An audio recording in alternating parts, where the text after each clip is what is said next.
मैंने आपको नोटिफिकेशन भी डाला हुआ था और मैसेज भी डाला हुआ था। आई थिंक सारे बच्चों को या तो नोटिफिकेशन नहीं मिल पा रहा है या वो ज्वाइन नहीं कर पा रहे हैं, जो भी प्रॉब्लम है।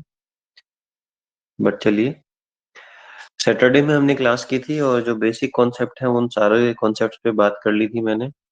सालिहा, अगर आपने वो क्लास रिकॉर्डिंग सेक्शन में नहीं देखी है तो आप वो रिकॉर्डिंग सेक्शन में जाके देख सकते हैं पहली क्लास को। उसके बाद ये सेकंड क्लास है आज आपकी। सेकंड क्लास में आज हम आगे की बातें करेंगे जो हमने कल की थी। हाँ, फर्स्ट में जो है वो बेसिक बातें मैं उनको बता चुका हूँ ऑलरेडी। अब उसी पे हमें फिर आगे बात करनी है। तो उसी आगे की बात को हम बताएं आपको। तो फर्स्ट क्लास में हमने बेसिक दो तीन चीजें पढ़ ली थी। थोड़ा सा रिवाइज करा देता हूँ। जैसे हमने पढ़ लिया था कि टाइम के तीन चीज होती हैं, पास्ट, प्रेजेंट एंड फ्यूचर। और इन तीनों की ही चार कैटेगरीज होती हैं। इंडेफिनिट, सेकंड कॉन्टिन्यूअस,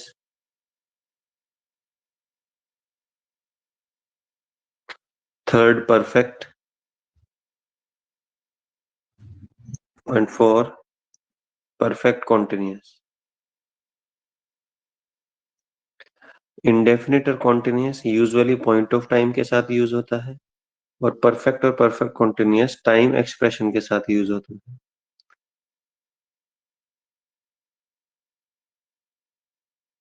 अब पॉइंट ऑफ टाइम और टाइम एक्सप्रेशन क्या चीज होती है? मैंने कल की क्लास में बताया था पॉइंट ऑफ टाइम और टाइम एक्सप्रेशन। जब भी किसी टाइम के आगे प्रीपोजिशन लगी हो, इन जून, इन 2005,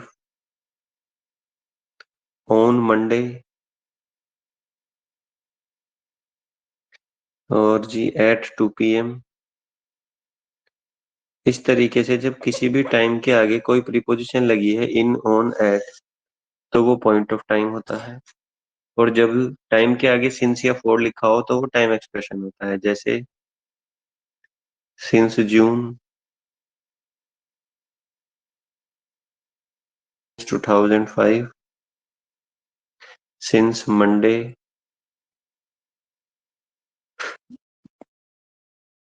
या फिर फोर के बाद हो, जैसे फॉर 2 days, और 3 hours। इस तरीके से जब टाइम सिंस या फॉर के बाद दिया हो तो वो टाइम एक्सप्रेशन होता है। और जब टाइम की किसी प्रीपोजिशन के नॉर्मल प्रीपोजिशन के बाद दिया हो तो वो पॉइंट ऑफ टाइम। इसके बाद हमने पढ़ लिया था कॉन्टिन्यूअस टेंस और एक फॉर्मूला आप लोगों को दिया था मैंने। उस फॉर्मूले में मैंने आपको सारी बातें बताई थी कि कैसे, यदि फॉर्मूला क्या था? फॉर्मूला था किसी भी कॉन्टिन्यूअस टेंस के साथ यदि टाइम एक्सप्रेशन आ जाएगा, यदि किसी भी कॉन्टिन्यूअस टेंस के साथ टाइम एक्सप्रेशन आ जाएगा तो वो सेंटेंस परफेक्ट कॉन्टिन्यूअस बन जाता है। वो सेंटेंस परफेक्ट कॉन्टिन्यूअस बन जाता है। ये मैंने आपको कल बताया था। इसके बाद मैंने आपको कुछ एग्जांपल्स दिए थे। जैसे कल मैंने आपको शायद ये एग्जांपल दिया हो कि I am playing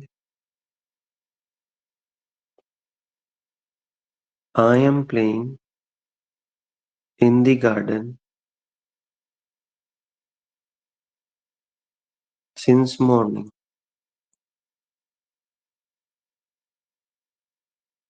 I am playing in the garden since morning. तो आप जब इस सेंटेंस को ध्यान से देखेंगे तो आपको पता चलेगा कि इस सेंटेंस में ये एम प्लेइंग दे रखा है। एम प्लेइंग का मतलब होता है present continuous tense, present continuous. और जब आप देखेंगे तो यहाँ पे टाइम दिया हुआ है सिंस मॉर्निंग।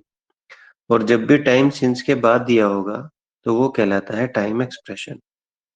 तो किसी भी कॉन्टिन्यूअस टेंस के साथ यदि टाइम एक्सप्रेशन मिल जाता है तो ये कहते हैं वो सेंटेंस चेंज हो जाता है परफेक्ट कॉन्टिन्यूअस में। वो सेंटेंस चेंज हो जाता है परफेक्ट कॉन्टिन्यूअस में। और परफेक्ट कॉन्टिन्यूअस में जब वो सेंटेंस चेंज हो जाता है तो वो कहते हैं परफेक्ट कॉन्टिन्यूअस में फिर एम नहीं आता, उसकी जगह पे आता है हैव बीन। उसकी जगह पे आता है हैव बीन। तो I have been playing in the garden since morning. तो सही सेंटेंस एम वाला नहीं होगा, सही सेंटेंस हैव बीन वाला। अब ये एम की जगह हैव बीन क्यों आया, ये आपको कल की क्लास को चेक करना पड़ेगा, वहां से आपको पता चलेगा कि कैसे चेंज हो। नेक्स्ट आगे देखते हैं। आगे अगर हम चलें तो नेक्स्ट हमें अब क्या पढ़ना है। जैसे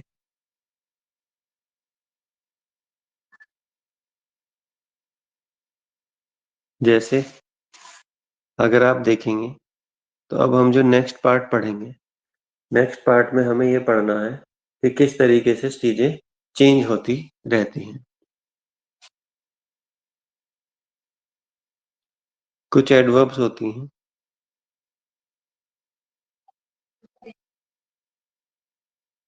कुछ एडवर्ब्स होती हैं जो सेंटेंस को कॉन्टिन्यूअस टेंस में बनाती हैं। कुछ एडवर्ब्स होती हैं जो सेंटेंस को कॉन्टिन्यूअस टेंस में बनाती हैं। जैसे still, presently, at present,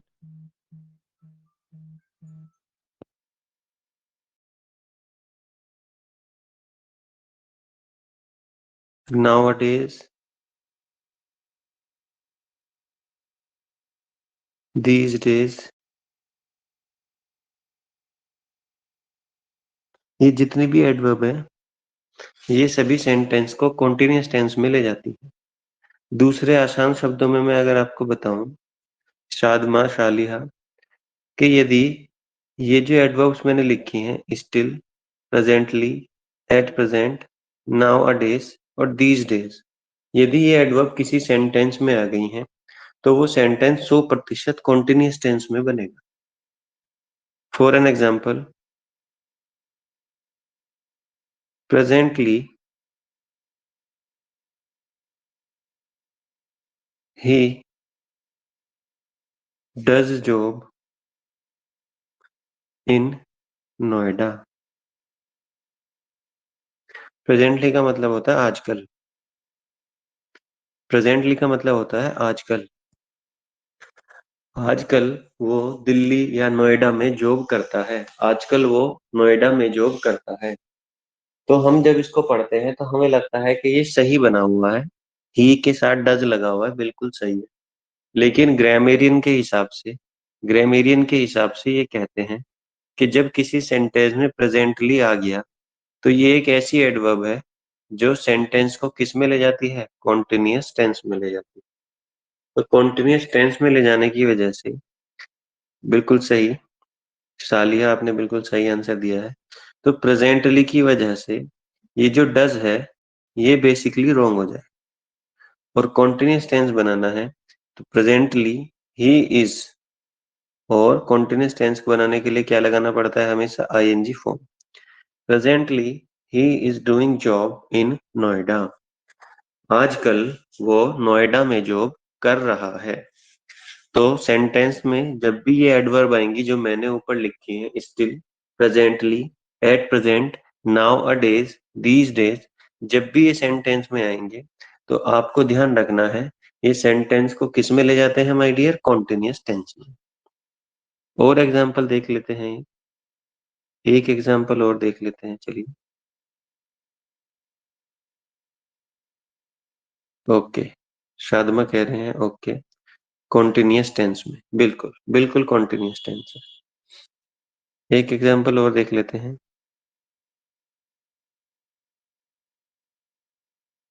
now are days,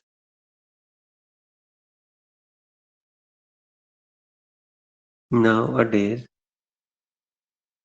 he goes to gym, he goes to gym for better body shape। आजकल या इन दिनों, nowadays का मतलब होता है इन दिनों, इन दिनों वह जिम जाता है फॉर बेटर बॉडी शेप, अपनी बेहतर बॉडी को शेप में लाने के लिए वो आजकल क्या करता है, जिम जाता है। या वो आजकल जिम जाता है अपनी बॉडी शेप को बेहतर करने के लिए। ठीक है, he is going to gym. इन एडवर्ब को याद रखना तभी हम कर सकते हैं। शायद में देखिए बेसिकली बात क्या है कि ये क्या है, बहुत कॉमन वर्ड्स है। एडवर्ब्स अभी तो आगे बहुत सारी आएंगी, लेकिन मेरी मैं पढ़ाने का तरीका यह है कि मैं आपको पहले बता देता हूँ। जैसे मैंने आपको ये एडवर्ब्स बता दी कि जनरली ये एडवर्ब्स है। तो क्या है कि बेसिक बात तो यह है कि आप इन सब का मतलब निकालेंगे तो इन सब का मतलब यही होता है आजकल या इन दिनों। तो आप अगर याद रखने वाली बात है तो इसको बोलना पड़ेगा कि हाँ जी ये आपको रटनी पड़ेगी। लेकिन अगर मैं दूसरे तरीके से कहूँ, जब आप मेरा कोर्स पूरा कंप्लीट करके खत्म करेंगे, तब तक आपको एक सेंस डेवलप हो चुकी होगी कि हम जब सेंटेंस को पढ़ रहे हैं तो वो हमसे क्या चाहता है। उसी हिसाब से आप सेंटेंस को अपने आप फॉर्म करने लगेंगे। शुरुआत में आपको एक क्लियर कॉन्सेप्ट देने के लिए ये बताना पड़ता है कि ये पर्टिकुलर एडवर्ब जब सेंटेंस में आएंगी तो आपको इनके साथ ये कंडीशन अप्लाई, क्योंकि फैक्ट बताने से, सिर्फ फैक्ट बता देने से आप कभी भी, जैसे मैंने एक फैक्ट बता दिया, कुछ एडवर्ब्स होती हैं जो सेंटेंस को क्या कर देती हैं, कॉन्टिन्यूअस में चेंज कर देती हैं, ये फैक्ट है। लेकिन आपके पास कोई मटेरियल नहीं किया, तो उस मटेरियल को या एक कॉन्सेप्ट को और क्लियर करने के लिए आपको मैं वो वर्ड्स बता देता हूँ कि जनरली ये वर्ड्स होते हैं जिनके साथ ये कंडीशन होती है, और इन वर्ड्स के आने से सेंटेंस पे ये इफेक्ट पड़ता है। अगर आपको वो इसका इफेक्ट याद होने लग गया, तो पहली जो कड़ी होती है अंडरस्टैंडिंग की, वो होती है किसी चीज को एक तरीके से याद रखना कि भाई ये कंडीशन है तो ये होता है। सेकंड स्टेप ये होता है कि इसके होने से ये चेंजेस हो रहे हैं। यदि एडवर्ब के आने से सेंटेंस कॉन्टिन्यूअस में बन रहा है तो उसके पीछे का लॉजिक क्या है, वो सेकंड स्टेप होता है। ठीक है, तो इनको याद रखना पड़ेगा, अभी आगे और भी बहुत सारी आएंगी। लेकिन जब आपकी सेंस डेवलप हो जाएगी कि अच्छा ये इस वजह से ये सारे वर्ड्स ये सेंस देते हैं इसलिए ये इसमें चेंज होता है। तो जैसे आप देखेंगे सारे ही वर्ड्स किस तरीके में देते हैं, इन दिनों या आजकल की सेंस देते हैं। स्टिल का मतलब पता होगा आपको, अभी भी। आप अभी भी से कोई भी सेंटेंस बोलिए, आप देखेंगे वो कॉन्टिन्यूअस में बने। मैं अभी भी खाना खा रहा हूँ, मैं तो अभी भी 12th क्लास में पढ़ रहा हूँ, मैं तो अभी भी नहा रहा हूँ, मैं तो अभी भी कॉलेज जाता हूँ या जा रहा हूँ। तो इस तरीके से कॉन्टिन्यूअस टेंस होता है। तो इस सेंटेंस को अगर देखें, nowadays he goes to gym, तो नाउ अ डेज की वजह से, क्योंकि इसमें ये जैसे ही गोज की जगह हो जाएगा my dear, he is going.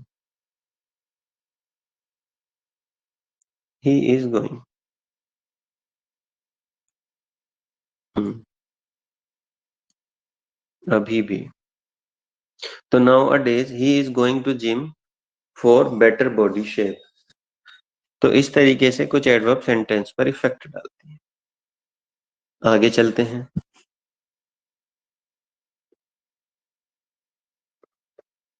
जैसे और एक एग्जांपल मैं आपको कोट करता हूँ, ये बहुत ही अच्छा एग्जांपल होगा आप लोगों के लिए।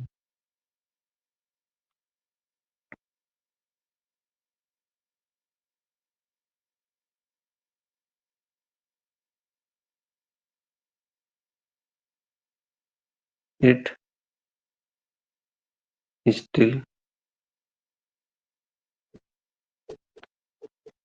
इट स्टिल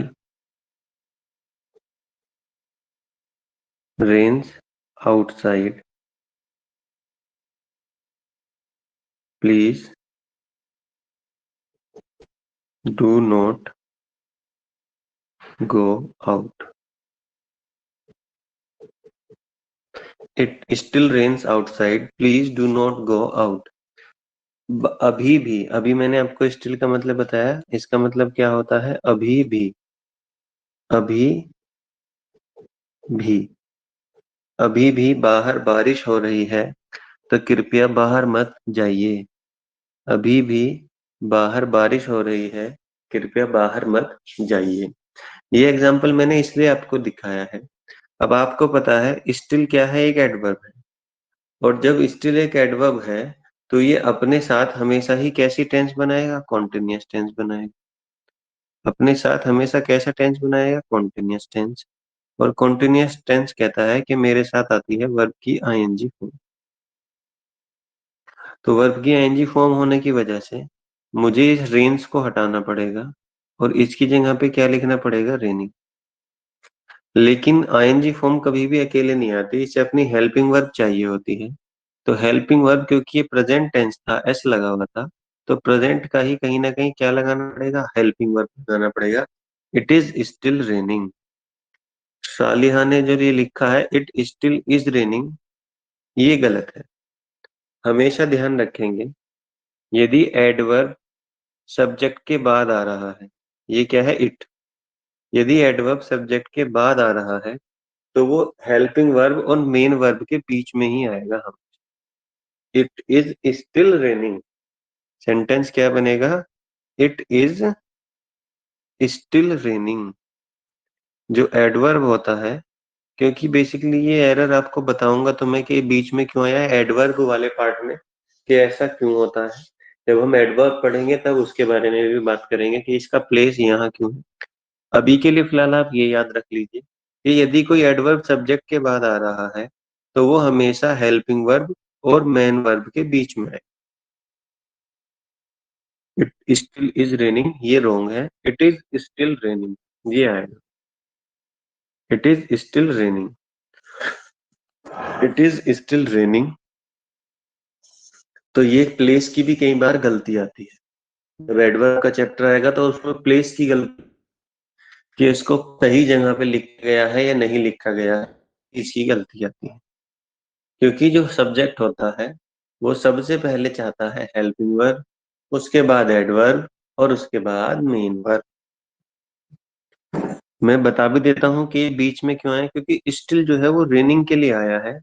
तो जो चीज जिसकी विशेषता बताता है वो उससे पहले आता है। जैसे मैंने एक चीज लिखी बॉय, अब बॉय जो है वो टॉल है या हैंडसम है, चलो हैंडसम बॉय।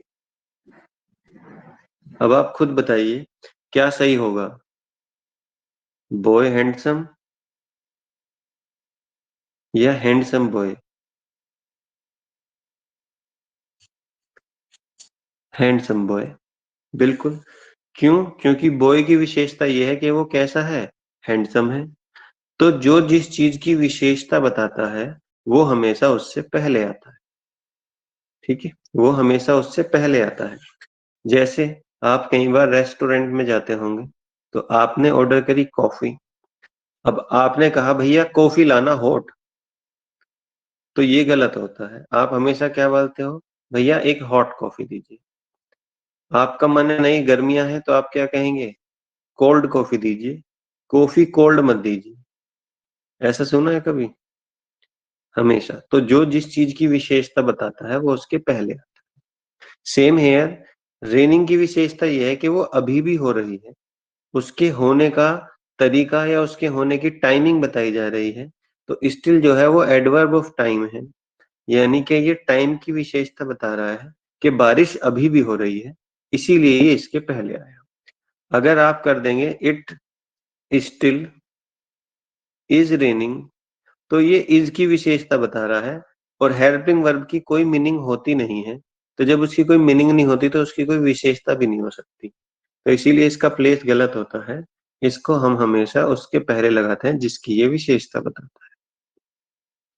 होपफुली आपका डाउट क्लियर हुआ होगा कि इसको बीच में क्यों लिखा। तो इट स्टिल रेन्स की जगह क्या हो जाएगा, it is still raining. It is still raining. Good Shadma सालिहा,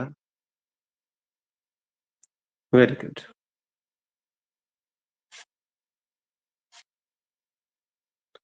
देखिए हमने लगभग 6 टेंसेस को कंप्लीट कर लिया था। आज जो हम सेंटेंस पढ़ेंगे दैट इज प्रेजेंट इंडेफिनिट और प्रेजेंट परफेक्ट। प्रेजेंट इंडेफिनिट और प्रेजेंट परफेक्ट। इंडेफिनिट देखिए 4 चीजों को शो करता है। आपकी कोई हैबिट है, ठीक है, आपका कोई रेगुलर एक्शन है,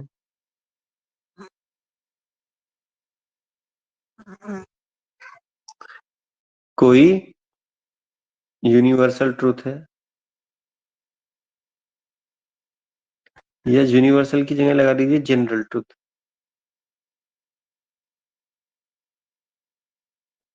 जब भी वो इन चीजों को शो करेंगे, जब भी किसी सेंटेंस में ये चार चीजें।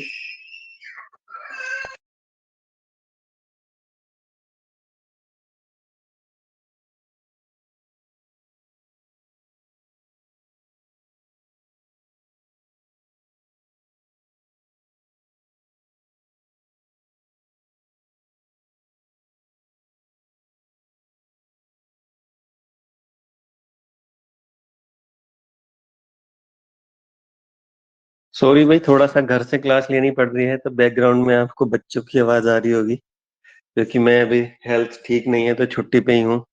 तो घर से ही क्लास ले रहा हूँ, उस चीज को प्लीज आप थोड़ा सा माइंड ना करना। बैकग्राउंड में जो भी वॉइस या कुछ भी किचन विचन से आवाज है ना। तो जब भी कोई प्रेजेंट वाली बात होगी। Thank you. Thank you. Thank you so much Saliya Sadhana, thank you. Habit, regular action, universal और जनरल ट्रूथ, ये इन चार चीजों को क्या करता है, शो करता है प्रेजेंट इंडेफिनिट। हैबिट, जैसे आप सुबह जल्दी उठते हैं, ये आपकी हैबिट है, तो उसे प्रेजेंट इंडेफिनिट में बनाना पड़ेगा। आप झूठ बोलते हैं, सबसे झूठ बोलते हैं, तो आपकी झूठ बोलने की हैबिट है, तो ये भी एक हैबिट है, प्रेजेंट इंडेफिनिट में आएगा। आप बहुत अच्छा पढ़ते हैं, आप बहुत मेहनत करते हैं, मेहनत करना आपकी हैबिट है। आप वॉक पे जाना पसंद करते हैं, वॉक पे जाना आपकी हैबिट है, तो प्रेजेंट इंडेफिनिट में बनेगा। इसी तरीके से आप डेली गर्म पानी से नहाते हैं, आपकी हैबिट है, तो वो कहीं ना कहीं क्या है, आपकी हैबिट में आएगा, तो प्रेजेंट इंडेफिनिट में बनेगा। कोई रेगुलर एक्शन है, आप डेली मंदिर जाते हैं, मस्जिद जाते हैं, गुरुद्वारा जाते हैं, वो आपका कहीं ना कहीं रेगुलर एक्शन। आप रोज सुबह जिम जाते हैं, आप रेगुलर जाते हैं, तो वो आपका रेगुलर एक्शन है। आप डेली 1 घंटा स्विमिंग के लिए जाते हैं, वो आपका रेगुलर एक्शन है। आप दूध लेने जाते हैं हर सुबह या शाम में, आपका रेगुलर एक्शन है। आप मार्केट से वेजिटेबल्स लेने जाते हैं, डेली जाते हैं, रेगुलर एक्शन है। तो ये सब प्रेजेंट इंडेफिनिट में बनता है। यूनिवर्सल ट्रूथ, जनरल ट्रूथ की बात बताऊं, तो यूनिवर्सल ट्रूथ वो होता है जो सामान्य तौर पर सभी लोग क्या कर सकते हैं, उसे एक्सेप्ट कर सके। जैसे आपने कहा, मैं दुनिया की सबसे खूबसूरत लड़की हूँ। आप बताइए, दोनों में से जिसका नाम कहोगे उसका लिख दूंगा। सालिहा, साधमा। आपने कहा, मैं दुनिया की सबसे सुंदर लड़की हूँ। तो जैसे ही आपने ये बात कही, तो इस बात को आपके अलावा और कोई शायद मुश्किल से ही एक्सेप्ट करे। तो ये एक यूनिवर्सल ट्रुथ नहीं है। यूनिवर्सल ट्रुथ का मतलब क्या है? आपने कहा 2 + 2 = 4। आपने किसी से कहा 2 और 2 4 होते हैं, तो ये यूनिवर्सल ट्रुथ है। धरती गोल है, universal truth. Honesty is the best policy, right. धरती गोल है, बिल्कुल यूनिवर्सल ट्रुथ जी। तो मैंने कहा 2 + 2 = 4 है, ये कैसी बात है? बिल्कुल यूनिवर्सल ट्रुथ है। यूनिवर्सल ट्रुथ का मतलब, आप इंडिया में रह के ये बात कह रहे हैं, ये सब लोग सही मानते हैं। आपने यही बात जाके अमेरिका में कही कि 2 + 2 = 4, वहां भी लोग इस बात को एक्सेप्ट। आपने कहा सूरज पूरब से निकलता है, sun rises in the east. सूरज पूरब से निकलता है, पश्चिम में छिपता है। आप इस बात को चाहे जापान में कहिए, सिंगापुर में कहिए, फ्रांस में कहिए, अफ्रीका में कहिए, साउथ अफ्रीका में कहिए, मेडागास्कर में कहिए, ब्राजील में कहिए, या अमेरिका, कनाडा, मेक्सिको, कहीं भी कहिए, तो वहां पर ये बात क्या होगी, एक्सेप्टेड होगी। तो यूनिवर्सल ट्रुथ का मतलब है वो बात जो किसी बाउंड्री के बाहर भी कैसी हो, एक्सेप्टेड हो, तो वो यूनिवर्सल ट्रुथ होता है। इसी तरीके से जनरल ट्रुथ है। इसी तरीके से क्या है, जनरल ट्रुथ यूनिवर्सल से थोड़ा सा कम होता है, लेकिन लगभग यूनिवर्सल के आसपास का ही होता है। जैसे आपने कहा, गंगा दुनिया की सबसे पवित्र नदी है। गंगा भारत की, सॉरी, गंगा भारत की सबसे पवित्र नदी है। आपने कहा गंगा भारत की सबसे पवित्र नदी है। अब ये बात हो सकता है भारत में तो एक्सेप्ट की जा सकती हो, लेकिन हो सकता है श्रीलंका वाले इस बात को ना माने, चाइना वाले इस बात को ना माने, कि नहीं भाई, होगी होगी, हमें तो पता नहीं है। जैसे 2 + 2 = 4 है, ये तो यूनिवर्सल है, सब जगह एक्सेप्टेड है, कोई मना नहीं करेगा। लेकिन अगर किसी ने कहा कि जो गंगा है वो भारत की सबसे पवित्र नदी है, तो हो सकता है भारत के लोग इस बात को एक्सेप्ट करें, जरूरी नहीं कि अमेरिका वाले भी उस बात को माने। तो ये जनरल ट्रुथ होता है, जनरल मतलब सामान्य तौर पर इसको एक्सेप्ट किया जाता है, तो जनरल ट्रुथ हो गया। धरती गोल है, बिल्कुल। Honesty is the best policy, बिल्कुल, बिल्कुल सही बात है। तो इस तरीके से इन तीन चार चीजों को डिनोट करने का काम जो करता है वो कौन करता है? प्रेजेंट इंडेफिनिट टेंस करता है। हाँ, इंडियंस ही मानते हैं, इसीलिए मैंने आपको बताया कि हो सकता है दूसरी कंट्री में लोग इस बात को ना माने। आगे चलते हैं।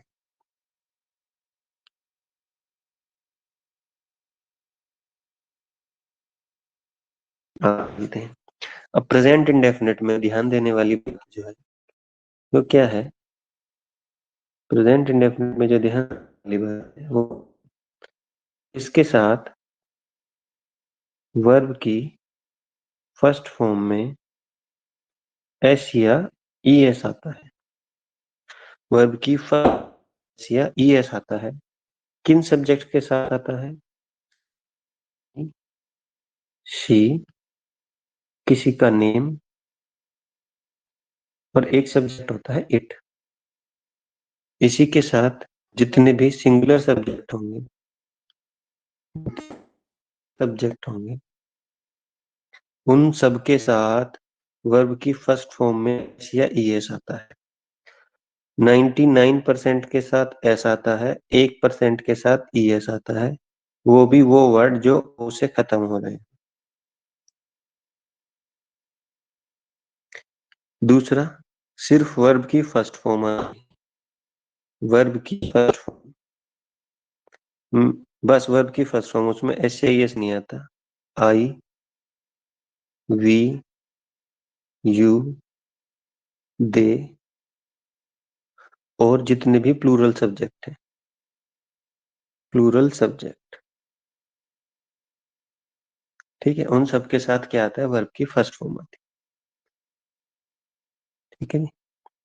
सिंगुलर सब्जेक्ट जैसे आपने कहा गर्ल, एक सिंगुलर सब्जेक्ट है। प्लूरल सब्जेक्ट इसमें ऐसे लग गया, गर्ल्स हो गया, बस इतना अंतर है, ठीक है। बाकी मैंने लिख दिया ही शी। नेम का मतलब है किसी का भी नाम, राजू, करीना, सोहेल, नाम। नेम का मतलब बस ये होता है किसी भी चीज का नाम। और नाम से मतलब सिर्फ यही नहीं है कि पर्सन का नाम, किसी भी चीज का नाम। नेहरू स्टेडियम नाम हो गया तो वो सिंगुलर रहेगा। जैसे थ्री मस्किटियर्स, थ्री मस्किटियर्स, ये एक बुक का नाम है लेकिन ये प्लूरल है, लेकिन बुक का नाम होने की वजह से ये क्या रहता है? सिंगुलर रहता है। होप आप मेरी बात समझे होंगे। नाम से मतलब है नाम सिर्फ, बिल्कुल। शादमा, प्लूरल सब्जेक्ट के साथ वर्ब की फर्स्ट फॉर्म आती है सिर्फ, उसमें एस या एस नहीं आता। और सिंगुलर सब्जेक्ट के साथ वर्ब में एस या ई एस आता है। मैं एक थोड़ा सा अंतर बता दूं आपको, यहीं पर आपको आसानी रहेगी। ये है वर्ब, ये है नाउन, ये सब्जेक्ट। यदि जैसे गो है, उसमें मैंने ई एस लगा दिया, ये गोस का नहीं देता। जैसे प्ले है, ये वर्ब है, अगर मैं इसमें एस लगा दूं तो ये सिंगुलर हो जाता है। यानी कि वर्ब में एस लगता है तो सिंगुलर हो जाता है, और सब्जेक्ट में या नाउन में एस लगता है तो वो प्लूरल हो जाता है। जैसे बॉय सिंगुलर है, जैसे ही सब्जेक्ट में एस लगाऊंगा तो ये प्लूरल हो जाएगा। बस ये उल्टा होता है, इसको ध्यान रखना। दोबारा से बता रहा हूँ, वर्ब में यदि एस लग जाए तो वो सिंगुलर हो जाती है, और नाउन में या सब्जेक्ट में यदि एस लग जाए तो वो प्लूरल हो जाता है, ठीक है। वर्ब में एस लग जाए तो वो सिंगुलर हो जाती है, और नाउन में या सब्जेक्ट में एस लग जाए तो वो प्लूरल हो जाता है। तो ये है present indefinite tense. Present perfect और प्रेजेंट इंडेफिनिट का कंपैरिजन हम करेंगे, लेकिन वो कल की क्लास में करेंगे। आज का टाइम यहाँ पर समाप्त होता है। मैंने आपको प्रेजेंट इंडेफिनिट के बारे में बता दिया। रिकॉर्डिंग्स अवेलेबल है। अगर आप मेरे से पढ़ने के बाद और आधा घंटा, पौन घंटा, 2 घंटा, 3 घंटा या शाम तक भी एक बार उस रिकॉर्डिंग को 1.5 पे दोबारा देख लेंगे। मैंने आपसे प्रॉमिस किया था कि मैं आपको नोट्स दे दूंगा, वो मैंने मंगवा लिए हैं। स्कैनिंग प्रोसेस उसका चल रहा है। जैसे ही स्कैनिंग कंप्लीट हो जाएगी मैं यहाँ पर अपलोड कर दूंगा। फिर जो बात मैं यहाँ स्क्रीन पर लिख रहा हूँ आपके पास सब कुछ एज इट इज लिखा हुआ होगा, सेम बिल्कुल। उन नोट्स को आप अपने पास रखिएगा। आपको अलग से कोई नोट्स बनाने की जरूरत नहीं है, वो सफिशिएंट और कंप्लीट है। आपका टाइम राइटिंग पे नहीं, आपका टाइम अंडरस्टैंडिंग पे खर्च होना है। बस जो टाइम बचेगा उसमें आपको नोट्स को या वीडियो को रिवाइज करना है, जिससे आपके दिमाग में मैक्सिमम चीजें स्टोर हो। किसी भी चीज को लंबे समय तक अपने दिमाग में रखने का शॉर्टकट क्या है कि आप उसका बार बार रिवीजन करें। हाँ जी, सालिहा अब डेली हो रही है। परसों ही पहली क्लास हुई है। 1 महीने पहले हुई थी जब मैं बीमार हुआ था, उससे पहले 3-4 क्लासेस हुई थी। लेकिन अब रेगुलर परसों से स्टार्ट हुई है। तो एक वीडियो पड़ी होगी आपके पास रिकॉर्डिंग सेक्शन में, आप उसे जाके पहले देख लीजिएगा। क्योंकि ये रीजनिंग या मैथ नहीं है कि आप कहीं से भी आए आपको समझ आने लगेगा। ये एक सिस्टम है, आपको पहली क्लास नहीं देखी तो दूसरी समझ नहीं आएगी, दूसरी नहीं देखी तो तीसरी समझ नहीं आएगी। मेरा नाम शान है। स्क्रीन पर नहीं आ रहा है, प्रोफेसर लिखा आ रहा होगा। मेरा नाम है शान। बाकी आप सब लोग हैं मेरे साथ, तो करते हैं इस क्लासेस को कंप्लीट। तो थैंक यू माय डियर, आज के लिए मिलते हैं कल की क्लास में। तब तक के लिए goodbye, take care, bye bye.